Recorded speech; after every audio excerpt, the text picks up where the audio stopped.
Este é o João. João ronca tão alto que mantém sua mulher, crianças e vizinhos acordados.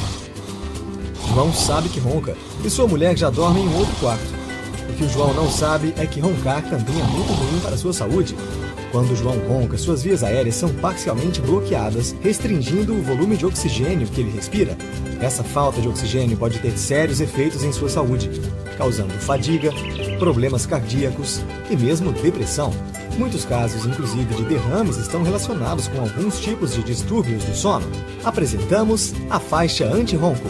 Nosso sistema é cientificamente comprovado e recomendado por médicos. Ele mantém a mandíbula inferior numa posição levantada, permitindo que o ar flua normalmente durante a noite, e também deixa a esposa de João dormir tranquilamente novamente.